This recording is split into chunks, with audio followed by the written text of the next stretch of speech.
Is that bad age when you bring tea bags around? You know, you got tea bags in your pocket. Yeah, like it is. decaf. It is. That's like, is that old age? Like, You have to drink. hey, man. See you, Roy. Good to see you. You all right? Brilliant, brilliant. Good to see you. Hi, Ian. How you doing, sir? Nice to see you, Good mate. to see you, my friend. Right. Nice.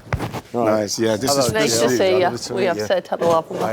You okay? Nice to see you. Nice to see you. Good. In here. Oh, getting fed. You're getting fed and all. Is that it? It looks a bit sparse, doesn't it? It does look sparse. It's not very impressive. Tea, have you had your tea request yet? Are you on? No. Do you want some decaf? Or no? Do you know what? I'm going to have decaf, I think. Decaf Earl Grey, this. Oh, not sure about Earl Grey. He's really fussy with that. I'm more He brings fussy. his own- no. Me and Roy are pretty fussy. Like, Yeah, I'm the same. Can I pour that in there? What do you drink? Like tea? usually I drink loads and loads of tea, like Roy, just tons of it. But I'm sort of trying to do the decaf a little bit now. Cause Oh, he is Is he as getting well. you? Is he getting you some decaf? But He is- normal decaf. He's getting me normal decaf. You've got one in your pocket, You know that, that's decaf. Roy? But I've been dead into it. What is it like that? I Do don't you want coffee? Yeah, Oh, yeah. I like, yeah. Do you got a place on you? Yeah. How long have you had Just that? in Northenden? Yeah. Yeah. You know Palatine Road? I do, yeah. Yeah, just on there. It's that expensive, so, though. No, it's not. It's not that expensive. So we had this small shop, and then we've moved just down the road, so it's like a lot bigger now. So yeah, you should come in for a tea. Yeah, I'd like do you to. like coffee or not? No, but do you, know. you do Yeah, teas there, do you? decaf. Yeah. Did you used to live around there? Yeah, I grew up around there. Yeah, I thought you sort did. of from being about 10 or 11, I grew up Yeah. around there, Wythenshawe, yeah. Yeah, But I know it well around there, yeah. Because I used to live in Sharston when I first signed So I for went Man to school. City. Did you? You lived in Yeah. Sharston? Lived in. It was nice. People were lovely. Yeah. You know where the Wythenshawe Football Club is? I do, yeah. Literally opposite there. There's like a little housing estate. That's where I grew up, that's my estate, yeah. Is it? Yeah. The same one? Yeah, next to Wythenshawe, yeah. Oh my God, That's where I grew up, yeah. Exactly the same one. So I lived there for like 3 years. You used to just get put like in a house and you didn't even know who you were going to be in with. Yeah, It was- when you were a player, you mean? Yeah, Yeah. it was well, I had the same mad. with me, with Forrest. They put you into a house, a couple of lads. Yeah. You never met them before. Just I loved it though. It was the best days. Is it? Days. Like just being like with a teammate, living in like. yeah. It was brilliant. Brilliant. Really good. I've yet to meet anyone who thinks that the 23-year-old guitar player in a band should be the manager. All these managers keep getting fired. It's on you. You've got to look after the band. Why were they being fired? My partner didn't get along with him. And So he would fire them, would he? Yeah, but I would have to do it. Guitarists are like wingers because they make all this magic and then the guy up front runs around saying, "Look at me!" He said, "I should do James Bond. I'll do it if you play guitar on it." I went, "You better." So I went, yes, I'll come down tomorrow. When you see all these bands that have reformed and they're making absolute tons of money. Yeah, we got made an offer really recently, in fact. But yeah, I said, no, I didn't. Wasn't enough? Do you know what? You should be the manager, Jay.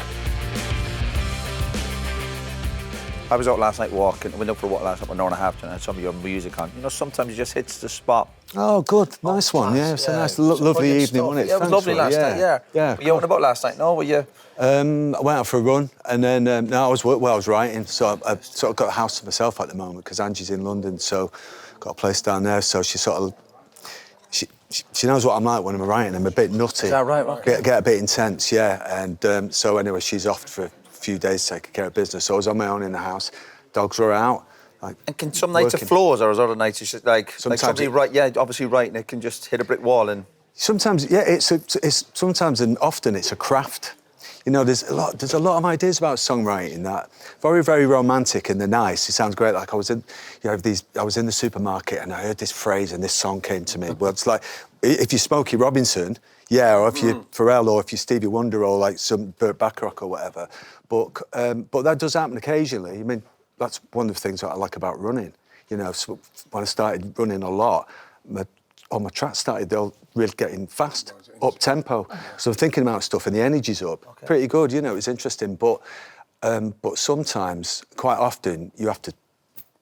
There's a saying, I think it was Picasso said, inspiration does exist, but it has to find you working. Okay. If you're not actually there. Yeah. You know, How does it come to you? Wow. No, do you all of a sudden you just go and say, oh, I'm just going to go and write some songs now? Or how's it work? Well, for me, the music, because I've been playing from being a kid, playing guitar and stuff, that is, I'll say easy, but I can just come up with tunes and it's quite natural, right? Because, you know, it used to come quite easy to me. And then the words and the concepts and saying stuff, you almost have to it almost comes, the harder you try, the harder it is, the more forced, and you almost have to play a trick on your brain. It's a little bit like, they say, like fishing. You have to be almost like, you put the kettle on, sort of, you got a song on the go, but you're trying to like not pay any attention. Yeah. Oh, I'm not, got my rod in the water there. I'm not looking. It's just, and then, because if you sit in absolute, you can psych yourself out a little bit. Sometimes when you're falling asleep, do you get like, because they say when your brain relaxes, sometimes like all your best lyrics and stuff. Yeah, well, and I used to think that if I dreamt a song, and I did quite recently, that if a tune and you're in a dream and you hear a track or you hear a tune or you're playing a show in a dream or whatever, and you sort of go, hang on a minute, I haven't actually written that song. So at 3 o'clock in the morning, this happens sometimes. You get out, tiptoe into the guest room. I've got a little guitar there. I'm singing into my phone. No way. And for the longest time, for ages, I used to think they're pure songs because they just come from the universe or whatever. They're not always great. I did one the other day and I listened to it the next day and I'm like, what is that? And, also, I wake up in the night and if I've got a melody, if you sing it, while you're hearing it, it makes total sense to you, but the next day you switch it on and someone just going, it's just me going, tomorrow, fast bit. And it's like, what's that? So I've got a little bit of a system now where I put a beat behind it, I'm just going and singing it. Sometimes it works so, and if it does, you're glad of it. Do you know instantly if you've done one where you think, well, yeah, I like that one? You can feel it instantly. Yeah. Yeah, when you've got one that's a bit of a banger. Yeah. Yeah, I'm worse than that, then I just run around like a lunatic. I'm like a Labrador. Too happy, drive everyone nuts. But yeah, I live for that really. It's the real buzz. When you got a new song, it's nothing like it. It's amazing, great. I mean, that's what comes across listening to you there. That excitement, enthusiasm, like runs right through you still, doesn't it? Well, it's funny, I always assume, Roy's heard me say I think there's a lot of similarities between what I do and what all you guys have done. Loads. I've plenty of theories about it. You're in front of crowds and the chemistry between, Roy's heard me talk about it, like the chemistry in a team and the chemistry between musicians and a band. It's a real thing. I find it really interesting when I've been asking Roy about the dressing room and all that, because, there's all this stuff as a football fan that you hear, like, some people are leaders. Not everyone wants to be a leader. Yeah. Some people want to be up front. Not everyone wants to be up front. I mean, I've seen a band here, you know what I mean? Like, so... What's that? What are we? Can you tell us what we are? Two roadies up there. I thought you were going to say groupies.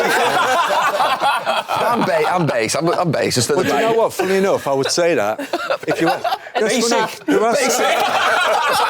there are similarities, but there are similarities between. I've met. I've known a few players over the years, and I go, oh yeah, okay, he's a bit like, she's, and we'll say. In a band, it's a generalisation, but I've been doing it a long time. So bass players, for example, they don't really necessarily want all the glory. They want to make sure everything's steady, keep everything tidy, and be at the back and be steady. And they don't want, It's a full back. It's the right back. They're on the right back. Yeah. So bass player all day long. There's always a dick in a band, isn't there?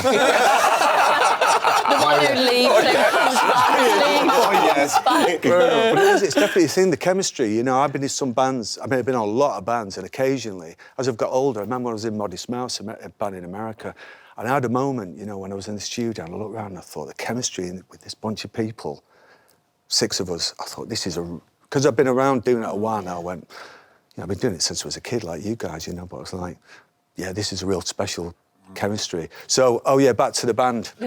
Have you got a tambourine, Jake? but I'd say, so guitarists, generally, again, guitarists, driven, attitude, rhythm.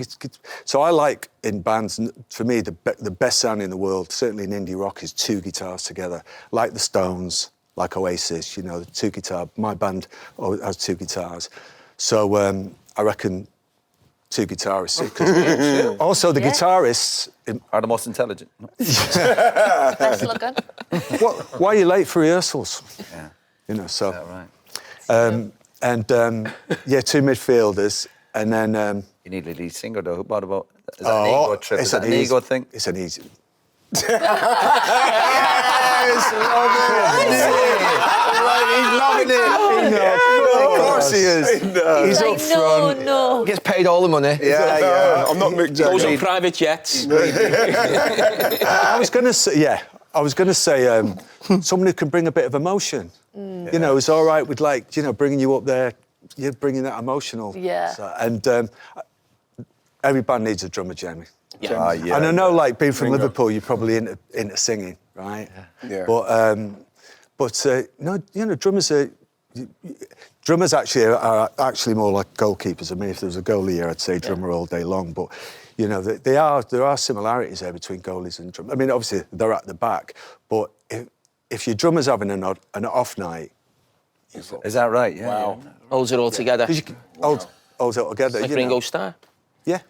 Yeah, exactly. But can you be in a band as well where somebody might be the best at their job, but they bring you something different? Again, we go back to that word, chemistry. The same in a band. You don't have to have the best, but 100%. Yeah, no, absolutely. I mean, it's funny, you know, if you take a band like the Beatles, 'cause, you know, they always come to mind because they're the yardstick everyone thinks about, you know. But Ringo, again, you know, is so important to the sound. If it was anyone else, it'd be a completely different band. And pretty low key. George Harrison, speaking as a guitar player, I mean, one of the greatest guitar players ever. Because you know, you listen to some of that Beatles stuff, you can sing those tunes he plays. But Paul McCartney, on the other hand, speaking as a musician, and I had the mind-blowing experience of playing with Paul McCartney when I was younger. He's like having your 12th man. I mean, he really is, like, in a band, he's like having two guys. Because he's so melodic, he's so attitudey, and just, you know, so amazing musicality. So does he get the credit he deserves, Paul McCartney? Does he? Everyone? Do you think of him? I think in the Beatles he did, didn't he? It was a lot about him. There's so much about him. He's so famous and become, you know, such a cultural sort of person now that it's forgotten. There's quite a lot of people like this in the culture, I think, not just musicians. You forget actually about what their craft is. Right. And Paul McCartney reinvented a way of playing the bass. I mean, he's one of the most incredible, you know, because you think of him as a songwriter and a singer, really.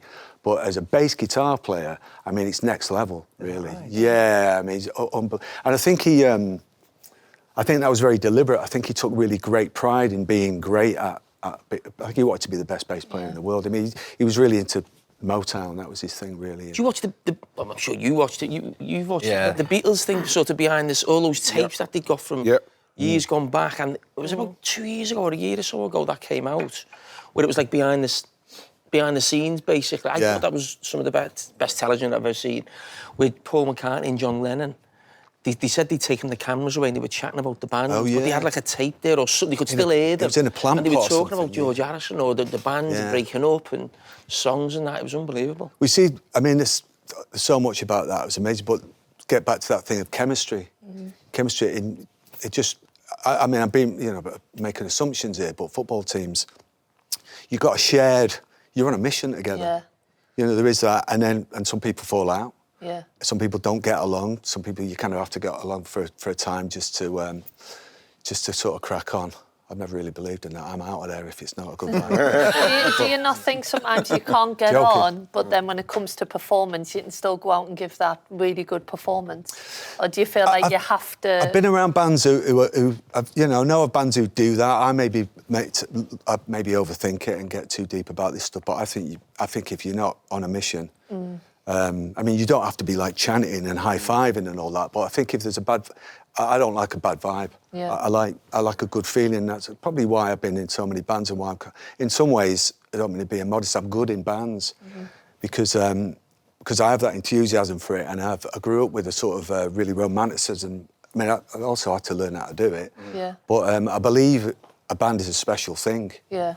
You know, I don't think there's anything like it. I mean, I could say from experience, a band is a special thing. You know, there's something else. It's amazing. This episode of Stick to Football is brought to you by Sky Bet. This episode is brought to you by LinkedIn Jobs. When you run a small business, whether it's a cafe, a shop or a service, you don't just clock off at 5 p.m. I know you're thinking about it constantly. And when it comes to hiring, you need a partner who can match that energy. That's where LinkedIn Jobs comes in. LinkedIn's new feature helps you write the perfect job description and then crucially gets it in front of the right people with deep candidate insights. It's like having a recruitment team that never sleeps. You can post a job, share it with your network and get proper qualified candidates, and you can manage it all in one place. It's simple and it gets results. 72% of small businesses using LinkedIn say they found high quality candidates, and that's right for them. You know, when your club signs that one player who just fits the culture of the team, the one who lifts everyone around them, that's what LinkedIn helps you do with your business. So if you're looking to build your dream team, find out why more than 2.5 million small businesses are using LinkedIn Jobs for their next great hire. Post your job for free at linkedin.com/STF. That's linkedin.com/STF to post your job for free. Terms and conditions apply.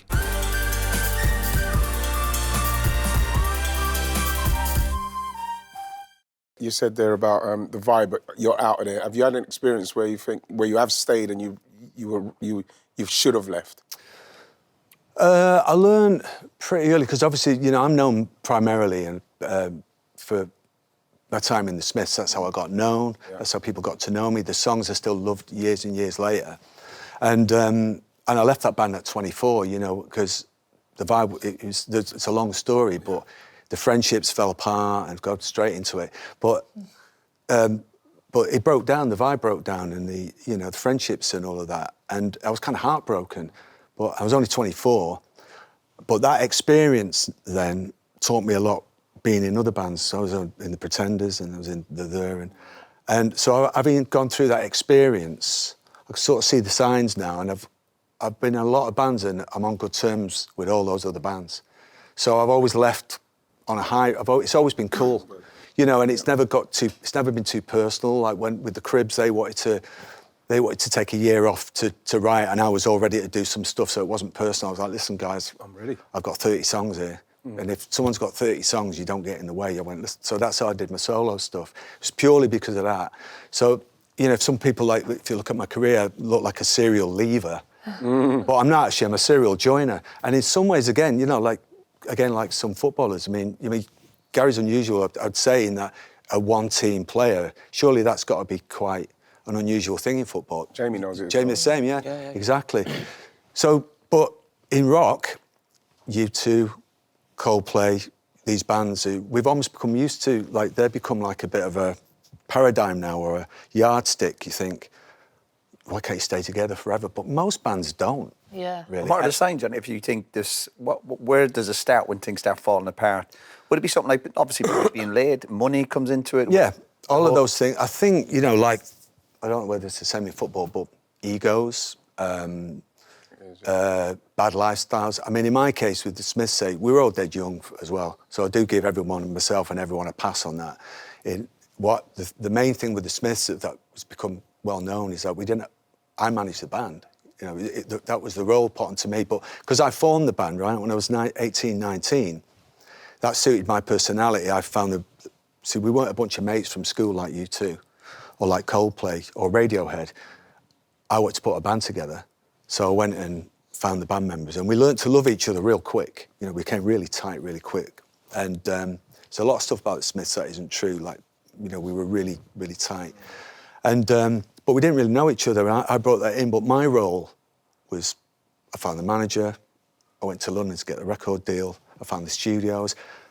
And that wasn't a great hardship because it suited me, and I was looking after my band, and that was my role. But 5 years later, when we're playing to 10,000 people, and the band saying to me, all these managers keep getting fired, it's on you, you've got to look after the band. I was 23. Yeah. And I'm sitting in meetings with accountants being told tax laws that I didn't understand, still don't give a shit about now, frankly. And with lawyers... We'll cut that out. He's the same.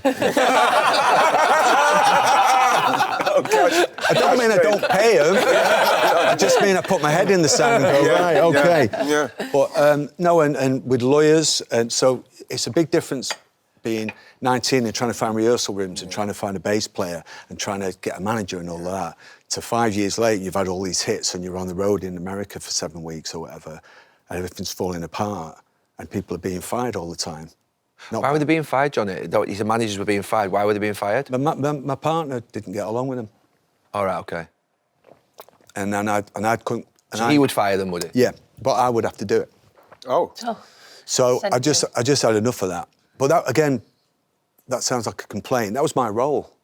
And then, but at 24, I just thought, I've said this before, but I've yet to meet anyone who thinks that the 23-year-old guitar player in a band should be the manager. You just wanted to be in the background. Were you having a good time? I was having a great time until I wasn't, until I got miserable. Oh man, honestly, my dreams came true, you know. Yeah. I was so... Did it happen quickly? I loved the band. Yeah. I thought the Smiths were the best band in the world at the time. I was so proud of us. I loved the music we were making. I still do love that music. I love the guys, and I love what it was we were doing. But just the relationships break down, and that's life. But was it good? Was it only meant to be a short? You were never going to be together for 20 years. I think maybe so. that's why it was good as well. It was. Do you know what? I know it is easy. I can be philosophical about it, 100%, because again, bring it back to a player. Some players, they want to play for Real Madrid. They want to play. Of course, they want to be established at Liverpool, and then they want to go to. But the dreams are to play up in different teams with different players and with different managers. I'm the musical equivalent of that. I mean, a huge influence on me is Nile Rodgers. You know, I named a son after him. And what I saw in Nile as growing up. See, I'm known for being an indie rocker, but I'd seen Nile Rodgers and he's working with David Bowie and he's behind the mixing desk with his guitar on, which he literally did. So I'm known for being in an indie rock band, and there's a certain thing there where there's a rule where it goes back to the Beatles. 4 usually lads together in the same jacket, stood up against a wall. But as a kid, I wanted to play with different people. I wanted to make records. I was obsessed with being in the studio and playing, and that's what I've ended up doing. So I've had the best job in the world, really. So I have to talk about the Smiths a lot because it's defined me, and that's absolutely fine. If I'm going to be known for being in any band, that'll do. But I've had 40 years of the best job in the world, really. Is it hard doing the solo stuff because you're used to being part of a band? Do you miss... Well, no, because, well, funny enough, Jill, I mean, I've had my band I've had for 12 years. Oh, OK. So that's the longest lineup I've had. And then I was in a band called the London Band for a while, about 4 or 5 years. So I've been in some bands longer than I was ever in the Smiths. But you sort of get known for, when you first come out in the public eye, that's what you're known for, really. Yeah. I think. And that's absolutely fine. But the solo career, just me and my band, has been... it's been about 13 years now, and it's been fantastic. That and doing movies and stuff. So I get to have my cake and eat it now, really. Did you do James Bond? Did you do James Bond theme tune or something? Yeah, I did the James Bond film with Billie Eilish. Yeah. Great. Yeah. How was that? Oh, that was amazing. So that's all to do with Hans Zimmer, the film composer. The first film I did with Hans was Inception. One of the greatest. Yeah. Hans Zimmer just dropped Hans I Zimmer. know, just drop the name. Amazing. Yeah. So, I started working with Hans in 2010, did Inception, which I loved because I loved the movie. Yeah. And that was a real eye-opener working on films. I was like, wow. And then did a couple of others. Spider-Man, worked on a few. And then, so that's how I did... so then when Hans got asked to do James Bond, he called me up on a Saturday night. I was watching the match, and he said, I have a question. Do you think I should do James Bond? And I went, right. And he went, do you think I should do it? And I'll do it if you play guitar on it. And I went, you better. So I went, yes, I'll come down tomorrow. So I was down there the next day, and then that's a whole other thing, doing movies. Yeah. I don't write the movies, I play guitar on it. But I've been very lucky because the sort of music Hans has written usually suits the guitar, because there was years and years where the guitar was a no-no in films, to do within the 80s, because it was so overused. Top Gun and Dom and Louise and this kind of movie, it was really overused. I didn't know this until I started doing Inception. Directors were like, you can have anything in the movie make it not a guitar. So Inception brought that back, really, which is I'm very proud of, not for myself, but for the guitar. You know, so we did that, and then everything started to sound like Inception, and that sort of set a little bit of a blueprint. But when I come to do Bond, normally I'm a really good team player on the movies. I've learned, look, it's a great thing about doing this stuff, because I like being in teams, and I've gone, right, OK, well, I'll do some stuff, it might not work, it's not all about me, da-da-da-da-da. Well, when I did Bond, I wasn't like that at all. I was like, I'm putting the guitar everywhere. Because it's down, down. You know, I mean, I grew up in the 60s and 70s, Live and Let Die and all of this stuff, and I was thinking, the James Bond theme should be, the guitar should be loud. Yeah. Excuse me. So, so I was a bit of an arsehole on that film. This episode of Stick to Football is brought to you by Sky Bet.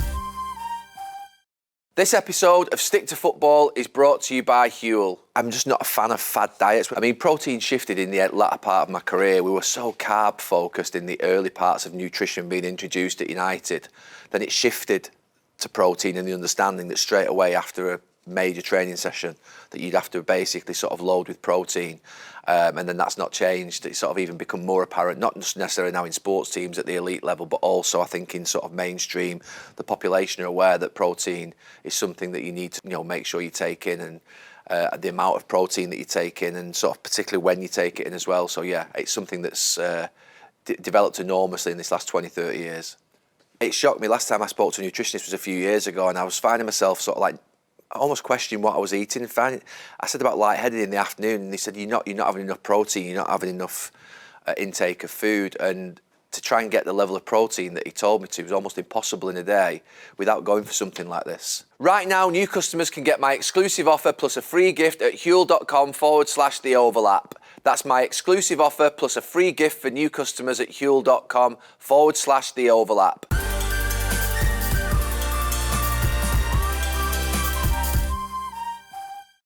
Johnny, you go back to 23, 24, you said about the similarities between a young football player and a young musician, and you think about Trent Alexander-Arnold now, who's just left his band, the one that he's been with for 10, 12 years, and he's obviously getting quite a bit of attention.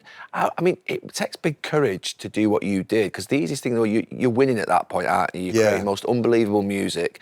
For you to walk away at that age takes a lot, it must do. And what was that moment like when you thought, I'm done? It was horrible.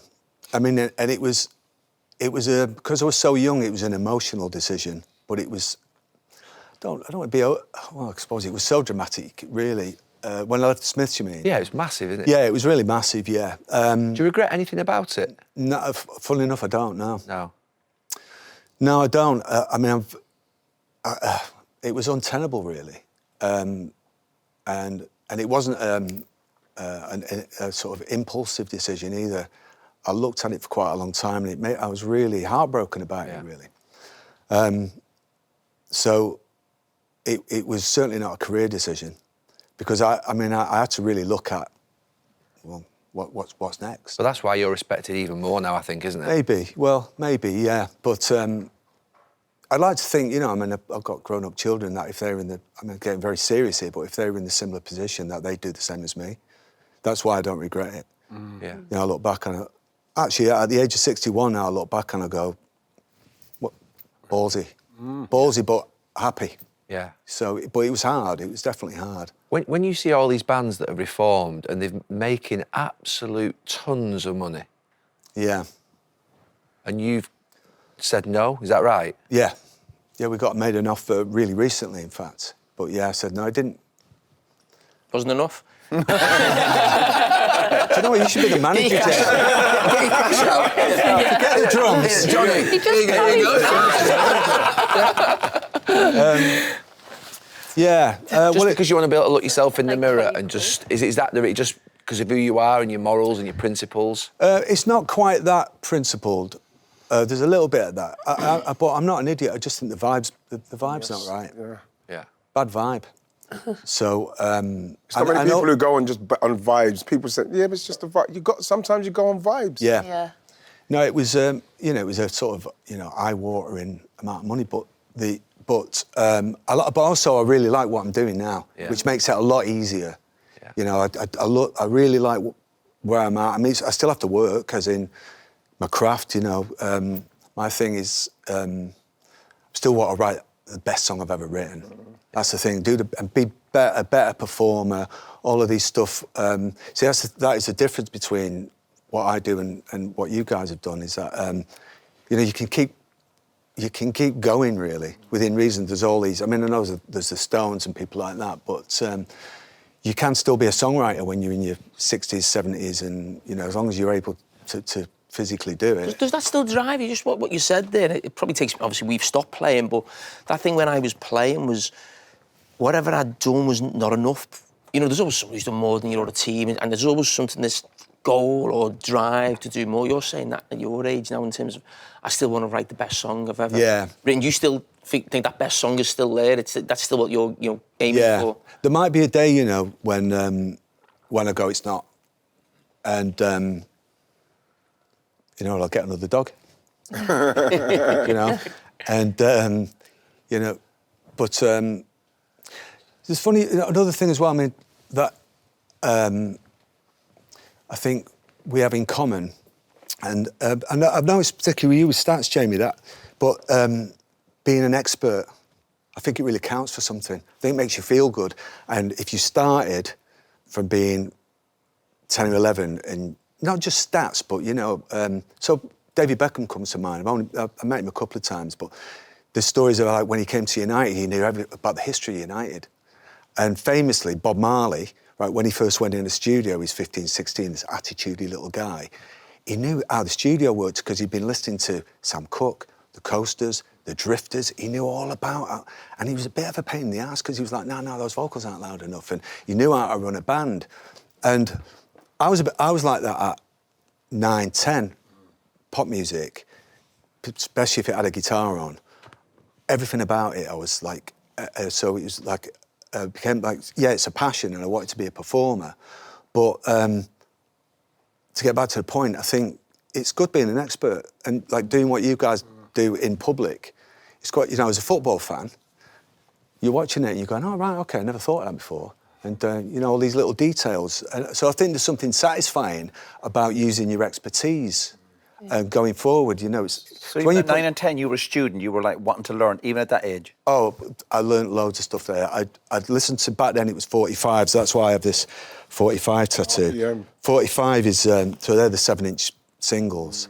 And I learned to play from that and slowing them down on a record deck and like playing these bits back and forward. But I would do stuff like, if a record faded out too quick, I'd go, fade out's wrong.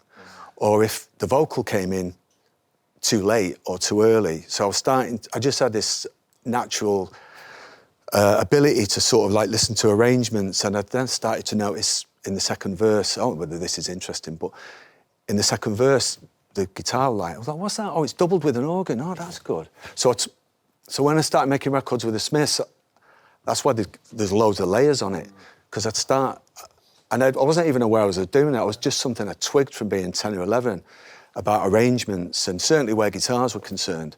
So that's held me in good stead. That's why most of the records I've been involved with, I've produced myself, not because I want to be the big I am, but just because I'm sort of naturally good at it, but it gets back to being an expert.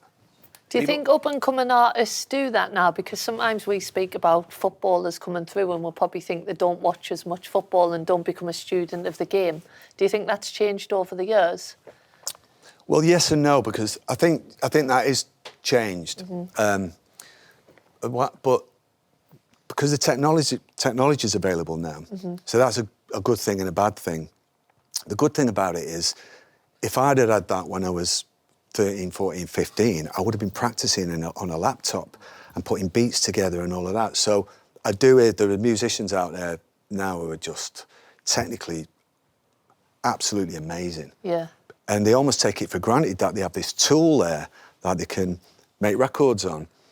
But then the downside of that is going in a recording studio, for me, was like going into a temple. I met Quincy Jones once, right? And in fact, I met him twice, and both occasions he told me exactly the same thing. So either he didn't remember me, or it's a line. But no, he said, let me give you some advice. Whenever you go in the studio, walk in there like it's the first time you've ever been in there. And I know what he means by that. He's like, don't get lethargic, don't take it for granted. So sometimes the technology, and I'm guilty of this myself, I love guitar technology, can almost make things too easy, really. You know? So I think times change, don't they? The music reflects the culture. Again, bring it back to football. When I first started going to see Man City in the 70s, you know, the other, mostly lads, but there's girls there too, but the rest of the crowd, these older people, like I'm looking at, these older lads, and it reflected the culture in a way. I don't know whether that does now so much, but it was working class people, entertainment, everyone dressed up. I mean, the United fans were next level, you know. I mean, they were in the 70s. The thing with United fans was that they all looked like David Bowie, Ziggy Stardust, but they were proper bruisers. Chelsea fans, I remember, dressed like Clockwork Orange, and they had the bowler hats and stuff like that. But I'd see these United fans, and because I was a City fan as well, I was terrified, you know. But I'd see them in Piccadilly Gardens in town on a Saturday morning, and I'd be clocking because I was always interested in clothes and all of that. And I'd see these lads, right, with red hair, no eyebrows. It's like, and they want to beat you up. And they support United. It was terrifying. But that terrace culture, you know, there's books about it. The way terrace culture reflects pop culture, there's that real crossover. Football fans love music, and footballers love music. Musicians, loads of them have always wanted to be footballers. And yeah, you have that sort of cross-pollination of it's part of the culture. It's a really fantastic thing. So I wonder if, I mean, might be getting a bit deep about it, but I do wonder, I suppose it is like, get back to your thing, Jill, like, times just changed. So the culture, the terraces probably do reflect the culture. You played football when you were younger, yeah? You had to go off it, yeah? Yeah, I mean, like a lot of lads my age, it was football and music. Music always shaded it, but I love playing football, you know. Played for City Juniors for a bit, played for Manchester Boys and all of that. That was interesting. Was it a winger? What do you look like? Yeah, right wing, yeah. But I have a theory about wingers and centre forwards, Ian. I don't know if I should tell you. Well, right. Well, but I had this theory that guitarists are like wingers because they make all this magic, and then the guy up front runs around and says, "Look at me! Look what I did! Look what I did!" I'm not going to deny that. I'm not going to deny that. But we need the guy up front, you know. But the thing I learned, it was amazing when I, you know, was playing like 15, 16. It was a real, because the lads I played with, some who went on to, one guy ended up playing for QPR, another guy Wimbledon, someone played for Bolton and stuff. These lads I was playing with, I suddenly saw the dedication firsthand that these lads I was playing with had. Okay. At 15, it suddenly switched. Tackles got a bit more serious. Honestly, even in the dressing room beforehand, I was still like, "Hey, did you see Top of the Pops last night?" You know, I've got a bit of eyeliner on, no shit, right? From like my rehearsal the night before. No wonder I was getting kicked all the time. And you know, one of the Rolling Stones, like in a football kit, it was ridiculous. But these lads I was playing with, I clocked, oh, okay. And then I realised that my mindset was the same as that, but mine was about music. And what I saw with my mates, or the lads I was playing with, I talked to Jack Grealish about this a couple of years ago when we did this thing for a magazine. This idea of like, you've all had it, where this thing of like, at 14, 15, your mates think I've heard you talk about, Gary, sacrifice. The sacrifice you make at 14, 15, you know, when your mates are in the pub or doing teenage stuff, New Year's Eve parties. I mean, I went to a recording studio because I knew it would be the only time I'd be able to get it for free on New Year's Eve. No one's going to be there. But all my mates were having a jolly up, you know, I was sort of 17 then. But I didn't think twice about that, you know. And, you know, I think about, you know, when I was playing football, it was Hough End in Manchester, and at Platt Lane it was there for City Juniors. And it'd be like a Tuesday night in November. I mean, I know you guys all know, but pouring down with rain. And about 15, I started thinking about my guitar a bit. In the nice warm weather. And all of those lads were like, really loving it.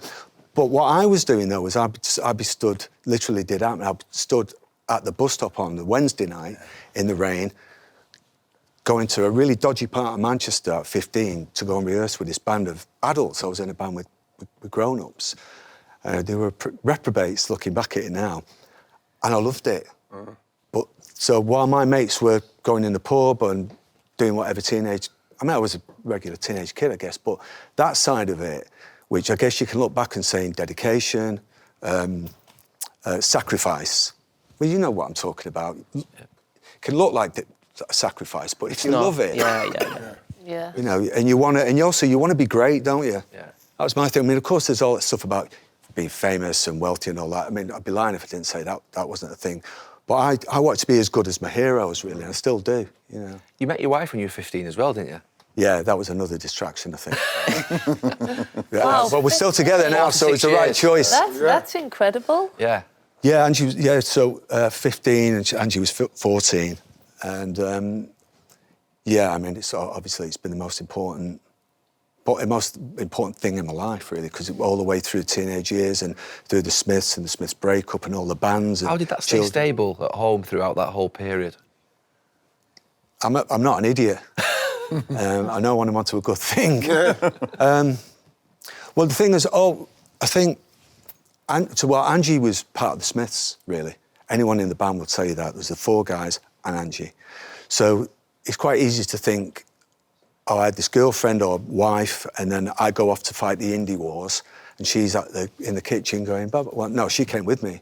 And up until we had the children, in my 30s, Angie was there, you know. And then when the kids got a little older, then she's with me there. So we just do everything together, really. Yeah. And, I mean, there was a period, obviously, when the kids got out of school and everything, and particularly when I moved to Portland for a bit, then we didn't see each other quite as much. But we've been together since being kids, so, you know, it's don't know any different.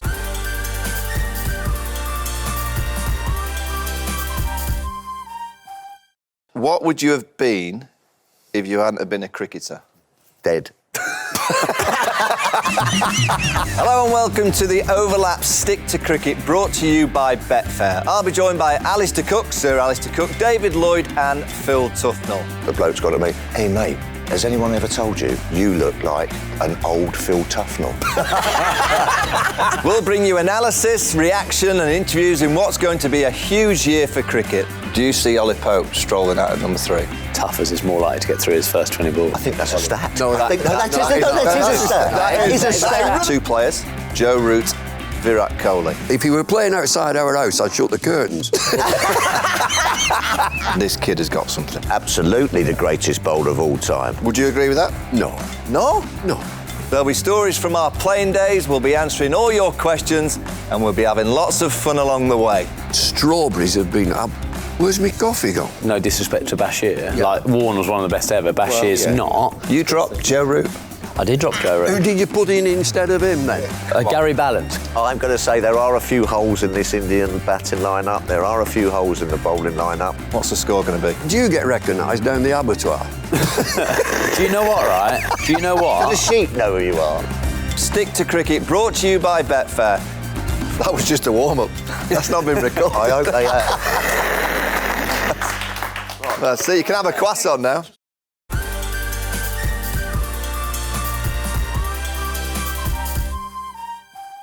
Did you ever get dragged into the drink and the drugs? You hear of rock bands. You were happy to be in the middle of that? I won't say I got dragged into it. I ran head first. Oh, mate, get behind me, Roy. I know how it feels, Johnny. I know how it feels. He tried to give you an out there. Did you get dragged in? Trying to help you out there. I know. Was it unavoidable? No, well, why to do it? Because at 50, again, might be something to do with the culture and where I grew up, and the times were different, 16, 17, but I had a to-do list. Was like, okay, learn to play the guitar, form a really great band, wear sunglasses indoors at all times.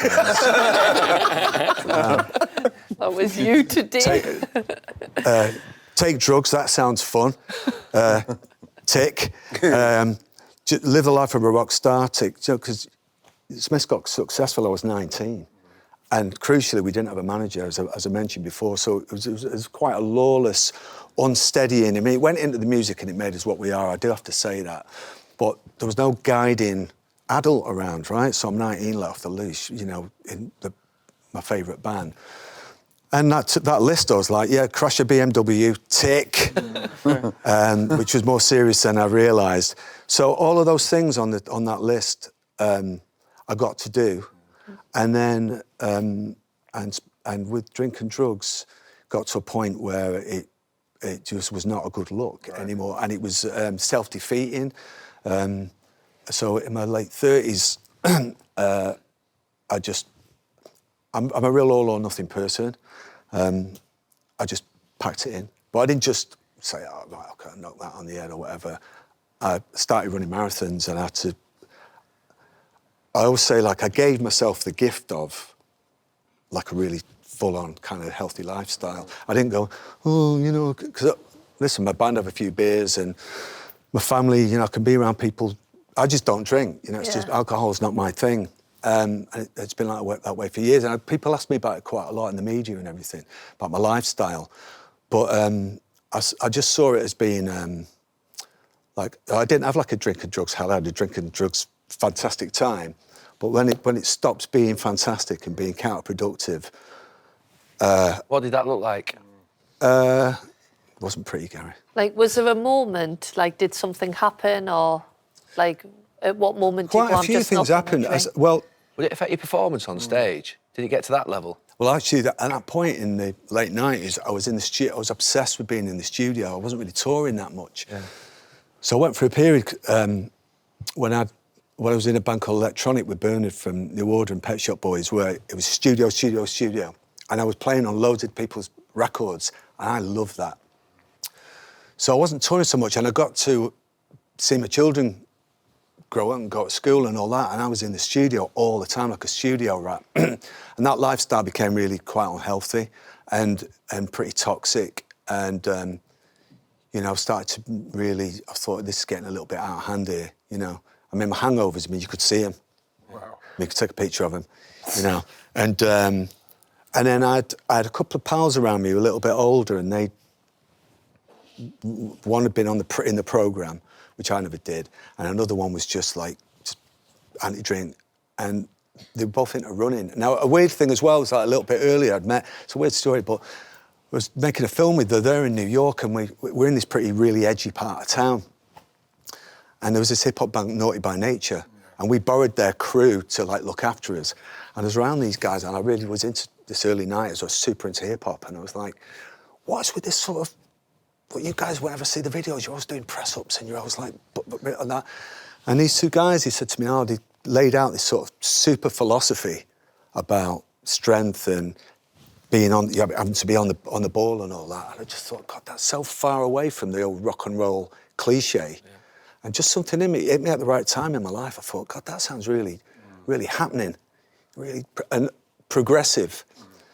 Point I'm making is my lifestyle choices weren't about, oh, you know, I have this terrible trauma, I must give it up. I actually went, that looks like I can put my foot on the gas, give me more energy, like progressive. So then for ages, I just thought the lifestyle that I then chose, like I did go a bit bananas on the run. I was a bit like Forrest Gump with a guitar. And it's good for, you know, it was good for my sense of self and all that. It was a great time in my life. And so then fitness, everything in my life just went, yeah.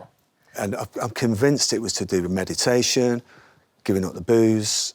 I mean, hey, look, you know, life's life and stuff happens to you, and I'm not saying wake up in the morning like, morning, by any means, you know, I've still got a lot of stuff going on there, but like all of us, but I can really recommend it. You do look great, though. How old are you, did you say? 78. You look fantastic. Appreciate that. This episode of Stick to Football is brought to you by Sky Bet. I've got this vision, you're one of the most iconic guitarists of all time, of you just always having a guitar next to you in the house. Is that right? Or do you just go for days without picking it up? No. You pick up every day? Oh, yeah. I mean, before I came out here, you know, like, it's that classic thing, if you're, like, waiting for a car to pick you up or whatever, you You just pick it up? Yeah, they're everywhere. You know, I mean, very, very blessed that they're everywhere. But they've always been, you know, like my mum and dad's. There's always crappy little guitars because you know they always kept my guitars around. How many have you got? I've got about 130 odd. Wow. I put a book out. I know you're into your guitars, aren't you? I put a book out a couple of years ago that I was really proud of because it just did really well, and I was trying to do. It wasn't really about, oh, look at my guitar collection. I just wanted to do a beautiful book of beautiful objects. Yeah. And we did that. But yeah, so, no, they're always around. And I like, also, if I'm feeling like I'm getting out of practice, and this is something that I've really leaned into as I've got older, I like practicing. Like, yeah. You know, you're learning new things all the time? Or you just think, no, you're just different variations of what you've done? I do learn things, but I've got to say, I think, and I mean, again, this might be a stretch, but I think this is about, you guys might know this. I think the stuff that you learn might be skills, I think mentality is a different thing, that comes with experience, but I think stuff that you learn that you're good at when you're 14, 15, that developmental stage, they're like your go-tos. That's what you're good at, you know.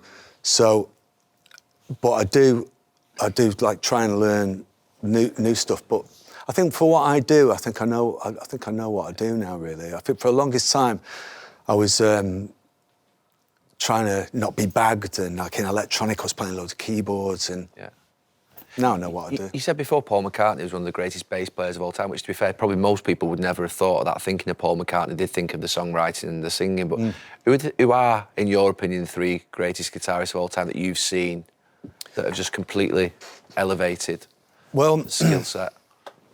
I mean, you've got to say Jimi Hendrix absolutely reinvented electric guitar, and he's, you know, it's that overly used word, but he is iconic, you know, and the music he made. And but in my life, so I started off. My hero was Mark Bolan from T-Rex when I was a kid. I was all about T-Rex because he was little. All my football heroes were always little as well. Funny enough, like even though I was a City fan, if you grew up in Manchester, George Best. No one didn't like George Best. I mean, look at the guy. You know what I mean? But and Bruce Lee. So I was 70s kid, right? But Mark Bolan, when I was like a 10 or 11, really wanted to do that. And then there was an Irish guy, Rory Gallagher, who I used to follow around, go to all his shows. I got to know before he passed away, which was a real honour. He's a beautiful guy, Rory. And then, I mean, you know, again, it's a bit like you guys talking about footballers. I mean, Prince?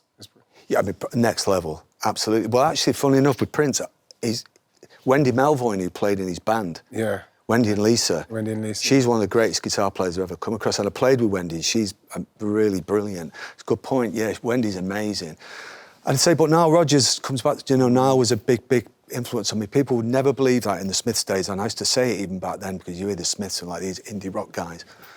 But what he was doing on the left hand, these beautiful chord changes, you know, I want your love, all that, you know, Lost in Music, We Are Family, all those beautiful things like that. So, I mean, there's a whole long list, but I'd say Rory and Mark Bolan and Nile Rodgers. There was a folk guitar player called Bert Jansch was a huge influence on me. And then everybody then, from John McGee, Susie and the Banshees, and yeah, I'm a real student of it and go on, like just like you guys, you know, if I asked you about Iniesta or asked you about which Ronaldo, or it's an amazing subject, you know.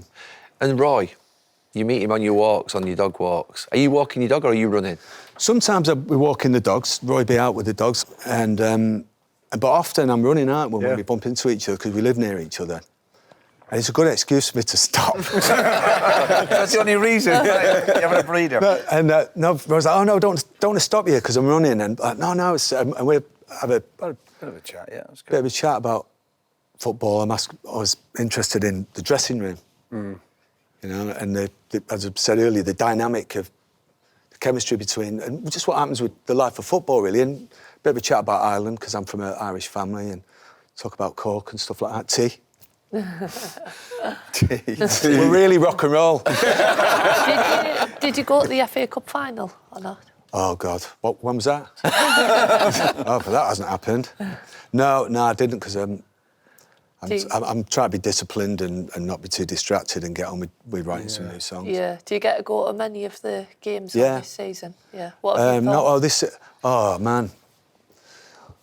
Well, like everybody, slightly bizarre what's happened. There's all these different theories on the podcast and different fans will say this, that and the other.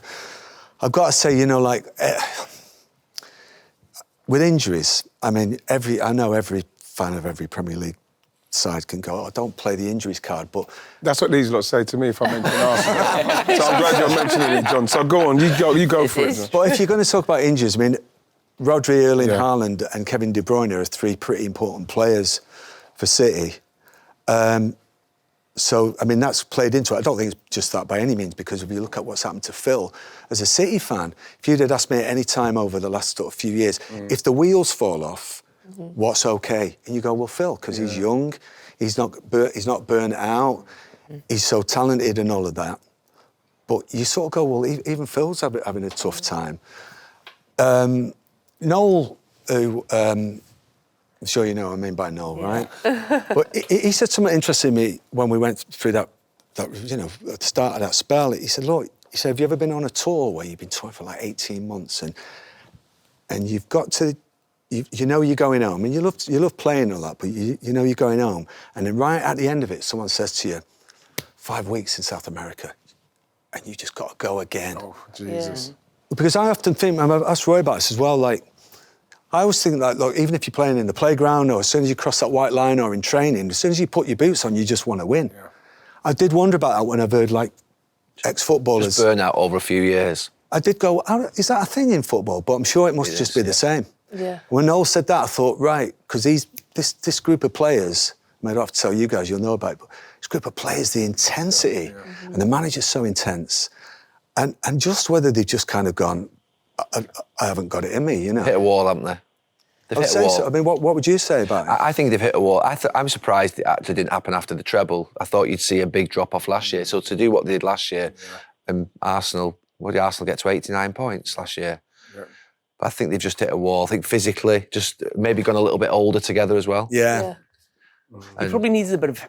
Those players you've just mentioned, the injuries they picked up, they probably needed help, and they're the ones who've helped other people in the past, and you say maybe they're a little bit, and then the players they brought in probably just weren't quite the right players, and it's like you're asking those same players again, as you've just said, you've got to go again. They're probably just looking for someone, come on, we need a little bit of, energy, a bit of sort of... Yeah, well... Get up and go. Well, but really, because of what you're saying there, it's left then, you're looking at the younger players coming through. I know we've got these two, I just heard about these two under 23, captain of Argentina, captain of Brazil.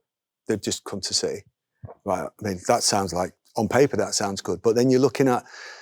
It's a funny thing for City fans. As a City fan, I haven't had to think about recruitment for 12 years. I see other clubs and they go, we need new players. That's a new thing to think as a City fan, because we've been so spoiled like that, because the recruitment's always... They seem to have always got it almost spot on. And then I'm looking at Marr, I think he's great. Yeah. And then, but also Kuzanov, who's come in. For some reason, he's not playing.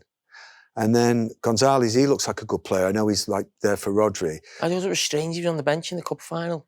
Yeah. You considering you just bought him in January. I thought that when I saw that team basically picked, It was odd. And then also Savinho. I think Savinho's a real confidence player. I think maybe it's one of those things, I don't want to be, generalised, but he's a Brazilian winger. And I think if it's not going good for him in a game, I think he runs out of options a little bit. I think he's got to get the first 15, 20 minutes where he's like dazzling and he's thinking, right, I've got this left back. And then he's having a great game. But there was something I noticed that, can't believe it, hadn't occurred to me before, but I was watching, I think it was a home game this season. And I think these players I mentioned, and Nico O'Reilly's obviously brilliant, but I've watched you guys and talk about people arriving in the Premier League and the intensity of the Premier League. And over the years I've gone, is it really, the Premier League, is it that physical? Are they getting kicked? It doesn't look like everyone's getting kicked. But I realised what it is now. When I saw at close quarters, I saw Mamouche and a couple of other players. They got to 72 minutes and it was like, because they're so brilliant and he loves playing. And on a couple of games, it was like suddenly he just mentally didn't have it. Yeah. And all the new players, set you watch, so it's 72 minutes, they're all done. And I thought, oh, that must be what they mean about the Premier League. Yeah. Mentally, if you drop it for 90 odd minutes. So as a football fan, that was dead interesting to me. And that's why I think now I can see, it's not really about the physicality and being, you know, tackles and all of that. It's about that being switched on for 90-odd minutes. Yeah. And I think the new players will benefit from a season of that. So, what's next for you? You just brought out a double live album, have you? Yeah. There's a live album that's just come out, and then new stuff, Gary, just working on new stuff. Hopefully, maybe some more collaboration. I've collaborated for quite a long time, really. Well, saying that, I've just done a single with Franz Ferdinand, which I'm really excited about because I love Franz. And then I've done a project that I'm not supposed to talk about because it's not my band, but it's not Oasis, but just new stuff. Maybe some more movie stuff with Hans that I like. I've kind of got plenty to be getting along with, really, with like my next album and touring. I think I've got a gig with Kraftwerk in July, so I've got a tour in America the end of the year. You've got a bit going on. Quite busy. There's a lot going on. I'm depressed now. Tired out. Are you ever going to telling me to stop? chill out. You'll never stop. I can't really imagine it. No, I'm not sort of manic about it. I think the romantic in me, right? Sort of the 12-year-old goes, I'm going to do it till I die, you know. Yeah. But I see Roy get out with the dogs, and he looks like he's got a pretty good life. I think that when I go and see Roy, I want that life. Great life. Yeah. Yeah, it does, yeah. And you know, still doing music. I can't imagine a time when I won't do music because it's what I do, you know. And as I say, it is different for. That's where there's similarities, that physicality. But you're picking what you want to do, aren't you? You're not being forced into anything, are you? No. Yeah. Well, that's cool, isn't it? You've Aside got from freedom this. of choice. Apart from Lizzie Force. Roy forced you. No, he invited me and I jumped at the chance, yeah. No, that is an amazingly privileged, like yourself, you know, like a really privileged position to be in. When I do it, I put myself like it's a, you know, like it's a Champions League campaign, doing the next record. I'm just not mellow about it. It's like, you know, full on. Which I like, the challenge and everything. But, I feel very, very super privileged. Yeah, where I'm at now is feels good, yeah. That's one of the most fascinating hours that we've had in the last 2 years. Honestly, it was. Thank you so much. Brilliant. Thank you. That's one more thing. Nice one, Jamie. Johnny, one last thing. Andrew works for Salford City, is a huge fan.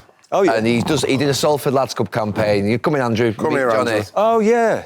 Where's Andrew? Come here. Lads Club, yeah. So he did a big Salford Lads good Club on thing you, with man. Salford City. Come in. He's a big fan. Nice to meet and I said you, I'd bring you I've in. tried to track you down a jacket did? and it's getting delivered, so I'll get you a Salford Lads Club jacket. It's not red, is it? No, it's black. So it's slimming. Oh, hey, well done there, mate. No, it's...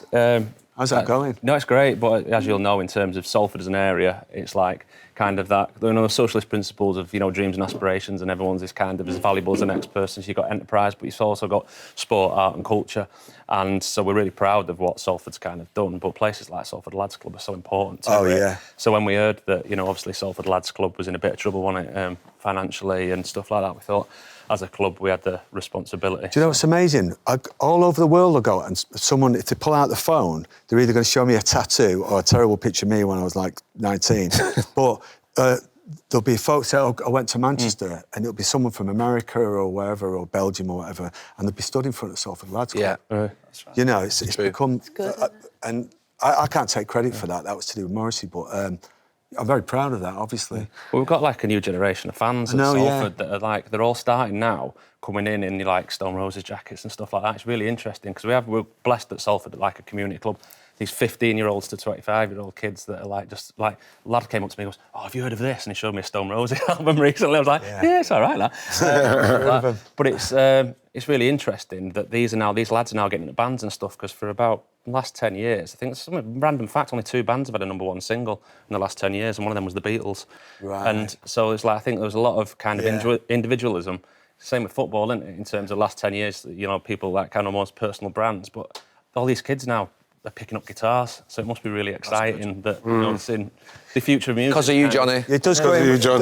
You done that, John. Like, it goes in waves, though, doesn't it? It's I think football's the same, really. all these different trends. But as I say, it does reflect the culture. I think it always has, because it's essentially it started off as a working class thing, really working class entertainment. Don't get too political about it, but as the culture changes, the bands change. It's kind of the way it's supposed to be, really, I guess. Yeah. Thanks for being here, Thank you. Fantastic, real pleasure, mate. Such a fan of your boy, man. Thank you so much. Sean is, I know. Thank God for Sean. You know, the thing is, he was devastated. He had to leave to go to Chelsea. He didn't want to leave. Remember, at the time, they were under a lot of pressure. He never wanted to leave. I call him the Derby, man. Remember, the one when he went down the right there? Nice to be a window. I was like, oh, my Lord. Johnny, sorry. Look at you cozying up to him because he called you the lead singer. We're talking about my Premier League winning son, Sean. Talk about a certain goal, Gary. You don't know. That one what he scored in the derby, Sean. Already? Let's go. Thank you. Brilliant. Nice, Thank you. Cheers, John. Thanks, Roy. Really good, that amazing. was.